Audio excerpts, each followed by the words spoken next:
আজ বানিয়ে নিয়েছি পুর ভরা করলা ভাজা। এই করলাগুলোকে আমি পরিষ্কার করে ধুয়ে দুই অংশ কেটে, মুখের অংশটা কেটে মাঝখানে পেটে একটুখানি চিড়ে রেখেছি। আর এদিকে পেঁয়াজ কুচিয়ে নিয়েছি, রসুন নিয়েছি, আদা নিয়েছি, আর নিয়েছি টমেটো। ছোট ছোট সাইজের দুটো টমেটো নিয়েছি, 4-5টা পেঁয়াজ কুচিয়ে নিয়েছি। আর এইভাবে করলার পেটটা মাঝখানে চিড়ে রেখে দিয়েছি।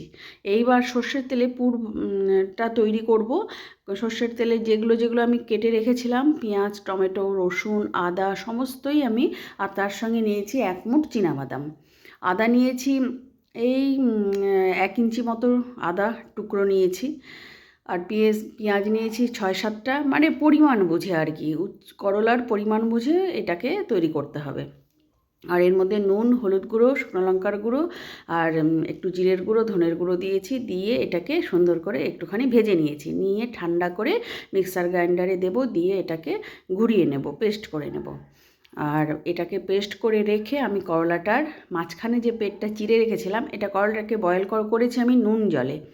তো করলাটা খাবার সময় মনে হয়েছে যে নুনটা আরও পরিমাণে বেশি দিতে হতো, একটু নুন কম হয়েছে করলার মধ্যে, কিন্তু পুরটা খেতে অসাধারণ হয়েছিল। তো এইভাবে পেটের সমস্ত অংশ বের করে এর মধ্যে পুরটাকে ভরিয়ে নিলাম ঠেসে ঠেসে। দিয়ে একটা ব্যাটার গুলে নিয়েছি বেসন, নুন আর হলুদ গুঁড়ো দিয়ে। এর মুখের অংশটা যাতে বেরিয়ে না আসে, সেই অংশটুকুই শুধুমাত্র ব্যাটারে চুবিয়ে সর্ষের তেলে এভাবে খুব ধীর আঁচে অনেকক্ষণ ধরে ভেজে নিয়েছি, কারণ বাকি বয়েলটা এভাবেই করব। এই ছিল আর এটার ফাইনাল লুক পুর ভরা করলা।